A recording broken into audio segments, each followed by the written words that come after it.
Welcome back to the Scaredy Cat Guide, my friends. My name is Jenny, and today we are talking about Journey of the Little Mermaid in Disney's Magic Kingdom.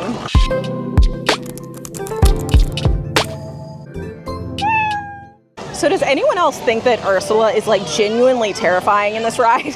This ride is a family favorite for a lot of people, and of course it's got Ariel, it has Scuttle and Sebastian and all your favorite characters from The Little Mermaid, but of course there is an Ursula sighting as well. We're going to talk about that and all the details you might want to know if you're an anxious rider, so let's jump into it. If you're new here, this is the channel where we talk about Disney and anxiety, we talk about sensory issues, and just anything you might want to know if you're an anxious rider at Disney World. So without further ado, let's get into the details for this ride. As family-friendly as this ride appears, it does contain darkness, animatronics, and a little bit of scary theming.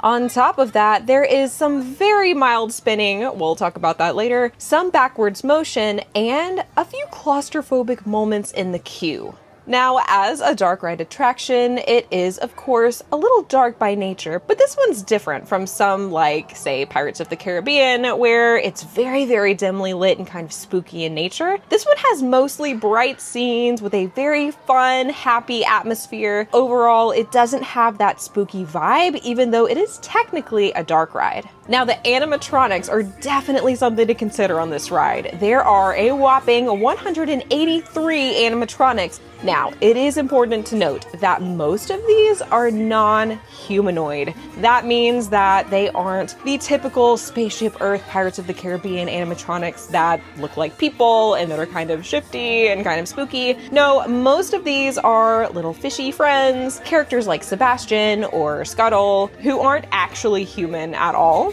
And also the animatronics that are human, like Ariel and Eric and some of the other characters, are a lot more cartoonish than some of the other animatronics you may have seen around the parks. They're newer, they're usually a little more fluid, and like I said, the cartoonish appearance definitely gives them a more friendly, not so uncanny vibe. Now, it's also worth noting that 128 of these appear in a single scene. It is the Under the Sea moment where you have all the dancing fish, all the colorful characters. So all that to say, if you do have a problem with animatronics, this ride might not trigger that for you. As a whole, it's pretty friendly when it comes to this sort of thing. They're not especially shifty or uncanny or creepy as some of the older animatronics might be. Now, we can't move on from animatronics without talking about Ursula. Now, Ursula is huge. This is not an understatement. Just to give you an idea, she is an incredible 8 feet tall and 12 feet wide. To me, Ursula and her scene is the scariest part about this ride. It's not terrible, but if you have somebody in your party who really doesn't like the villains, who might not like Ursula in particular, or who just doesn't like absolutely massive animatronics, it is something to consider. Now let's talk spookiness in general. Like I said, hands down, Ursula's scene is really the only scary part about this ride. There is definitely some spooky sound design in the mix. Like I said, she has her incantation. Some of the lights shift and change when she does go into that part. There's, some red light kind of shining up on her face at that moment, which can feel very ominous.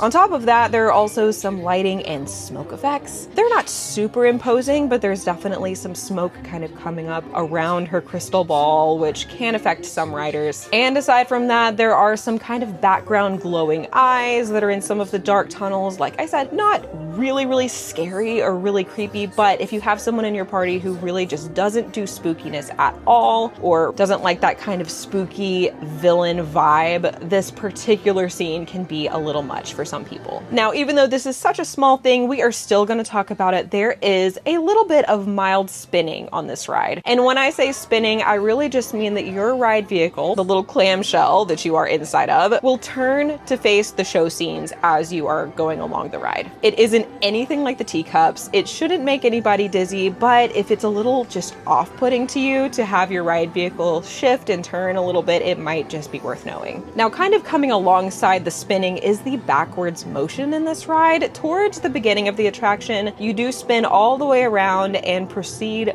backwards for about 50 seconds. You're not going very fast, and it's not really thrilling in any way. Like I said, it's not enough to make you dizzy, but if going backwards on, say, Spaceship Earth or other attractions like it can make you feel kind of just uneasy, it is worth knowing that you do go backwards for a little bit on this attraction. Now finally, let's talk claustrophobia. So while I wouldn't call this attraction especially claustrophobic as a whole, it's definitely worth noting that the queue has a few areas that can be a little tight. Honestly, it has a lot to do with the theming. So parts of the queue have this kind of underwater cavern vibe to it. It feels like you're going into Ariel's grotto. And so of course it's got some kind of low hanging ceilings, lots of, rocky walls around you that can feel just a little bit confining, especially if it's a long line. There are a lot of people in there. It can get kind of stuffy. It's just worth noting that that is a part of the queue. Now the ride itself is really just like any other dark ride. To me, it does not feel any more confining than, say, Peter Pan or Winnie the Pooh, but it's not super wide open. It is indoors, it's a dark ride, so just keep that in mind as you hop on this attraction if you're a claustrophobic rider. Now, when it comes to the ride time, this ride is only 5 minutes and 30 seconds long in total. Like many others in Magic Kingdom, it is a slow track ride. It has about the same speed that you would find on some of these other track rides that I've mentioned, and all in all, it's kind of just a run-of-the-mill themed dark ride. Now, about those ride vehicles. Once boarding, you will set off on individual clamshells. These are a whole lot like Doom buggies if you've ridden the Haunted Mansion. They're just individual ride vehicles that seat around 2 to 3 people and have a shared lap bar. Now what that means is both of you will sit down, and as the ride sets off, a cast member will tell you to pull down the lap bar and it will sit across both of your laps. It's pretty roomy. It doesn't feel super confining, but it's worth noting that if you're sitting with a much larger person or a much smaller person, it will affect where the bar sits on you. So like I said, like if you have a child sitting with you, the lap bar will stop at your lap and the child will have a good bit of open space above their lap, just because of how the shared lap bar works. Now, this is not an issue at all for this ride. It's not thrilling. There's really no reason you need a lap bar except for just keeping guests inside and not wandering off onto the show scenes. But it's worth noting that depending on who you're sitting with, that lap bar might be a little tighter or a little looser depending. Now that you have all the information, let's get on this thing. Let's hop in line and I'll show you all the little details that we're talking about. Let's go.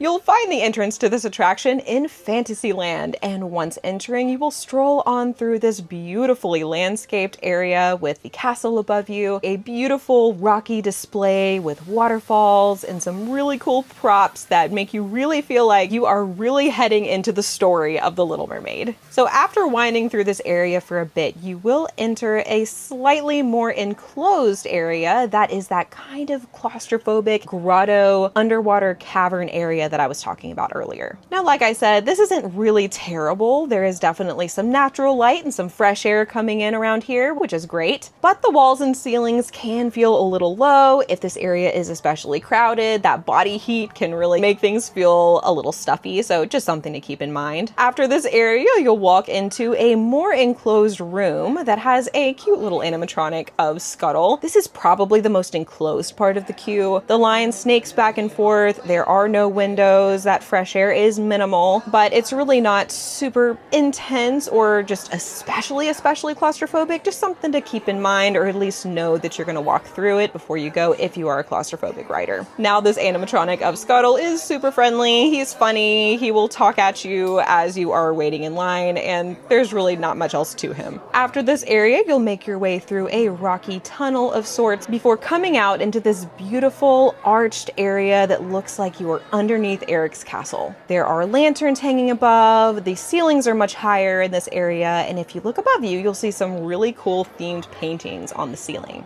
You will wind through this area for a bit. The line kind of encircles this area and snakes around until you make your way through another kind of rocky hallway. Now, this will finally spit you out near the loading platform. You'll get to see those ride vehicles and the end of the queue. This, of course, like many other rides, is a great opportunity to take a look at those ride vehicles, see if it's something that you are comfortable with. And like always, just know that if you or someone else in your party decides not to ride last minute, you can absolutely tell a cast member you do not have to get on. They will escort you where you need to go, and you can go on your merry way, and no one will be the wiser. After snaking back and forth just a little bit longer, you will finally arrive at your cast member, who will assign you to a clamshell. The boarding process is pretty simple. You go onto a moving belt, just like in the Haunted Mansion and many other rides like that, where you will then hop onto your clamshell. They do stop the ride from time to time. Sometimes there are delays, but it is one of those rides where the clamshells are constantly moving, and you just kind of have to hop onto the moving belt and walk into the clamshell. Of course, if you are wheelchair bound or have any sort of other movement restrictions, they have a whole process for that. But for other guests who are just walking in, you will have to step on and get into the clamshell while the belt is moving. Now, once the ride sets off, you'll move forward into your first show scene with Scuttle, where he tries and fails to recount the beginning of the Little Mermaid story.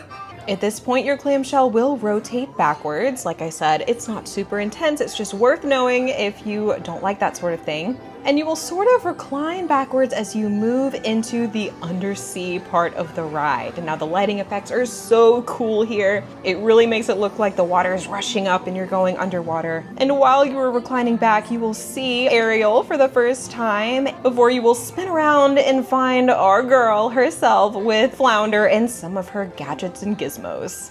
Now, the next scene that you'll encounter is the wonderful Under the Sea scene. This one has a lot going on. Tons of cute little dancing fishies and bright colors. It's really a great time. Now, for those of us that have some sensory sensitivities, I wouldn't say that this one is particularly intense because these ride elements aren't right up in your face and there aren't any like flashing lights or strobing or anything like that. It doesn't seem just like too overwhelming. It's really just a good time all in all. It's a fun vibe. Fun music with cute little fishies, and of course another Ariel sighting. Now, this is the point where the ride turns a little dark. You will pass underneath Ursula's eels, Flotsam and Jetsam, where they kind of eerily warn you that you're about to go see Ursula for yourself. The mood shifts drastically here. Like I said, it definitely gets spookier. It's not outright terrifying, but it can be a little much going from that really fun party atmosphere to all of a sudden coming face to face with a giant Ursula animatronic. You'll go through a little tunnel before finding Ursula in front of her crystal ball and cauldron. She's giving her little incantations and she's singing Poor Unfortunate Souls. She just kind of dances around. She doesn't have any super dynamic movement or anything. She doesn't get in your face, but like I said, she's huge. It doesn't really even show up on camera how big she really is. So if you have any sort of trouble with giant animatronics, just know that it's coming. Now, once you move on from Ursula, you will pass through another little dark area with those glowing eyes I was talking about. They are very cartoonish. They're not too spooky, but they're there. And then you will see Ariel getting her legs on a screen right to your left. Then moving on along, the story really does progress very quickly, and we find ourselves in the lagoon with Prince Eric and Ariel as the Kiss the Girl scene plays out in front of us. This scene is very cute. It's not overwhelming. It's not scary. There's fun music, and all in all, it's a really good time. Then moving on from that, you get a kind of underwhelming climax scene where just way in the distance you see this little cutout of Ursula meeting her demise. It's kind of one of those blink and you'll miss it kind of things. I wouldn't really worry about that if you're concerned about, you know, how scary the end of the movie is. This part of the story is really glossed over. They really don't even talk about it. She's just off in the distance right there. And you see Ariel and Eric silhouetted as she gets her voice back. Then finally, the finale of the scene sees Eric and Ariel on their wedding day. King Triton is there along with Sebastian and all the other undersea critters. There are fireworks going off in the distance. These again aren't super loud, or they're not anything like real fireworks where you have to cover your ears or anything. I would say overall the sound design is just like any other dark ride. I mean, it definitely can be a little loud. I would say like movie theater level, but it's nothing that should be too terribly upsetting unless you have very extreme kind of auditory sensitivity. And with that, the ride comes comes to an end and you make your way back to the unloading station. Disembarking is a lot like getting on this ride. You have the moving walkway where you have to step out of your clamshell and then, step off onto the regular non-moving ground, which, can be a little tricky for younger kids or just very uncoordinated adults like myself. And after that, you will take a left and head out towards Fantasyland into the bright, beautiful Florida sunshine. And there we have it. Let me know what you think about Journey of the Little Mermaid. It's a really cute ride. I never miss it. Whenever I go to Magic Kingdom, there's usually not too long of a wait, which is always fun, and it is definitely a crowd pleaser when it comes to the kids. Like I said, it's definitely worth knowing that there are some spooky elements on this ride if you have someone in your party who is especially sensitive to that sort of thing. But overall, I would call it a pretty family-friendly ride all around. Of course, if you enjoyed this video, please don't forget to leave a like and subscribe if you want to see more videos like this one. We would love to have you come along with our little community of anxious riders. And just know that I am so grateful and that I couldn't do this without your support. So thank you all so much. And I hope you'll have a wonderful rest of your day. I'll see you in the next one.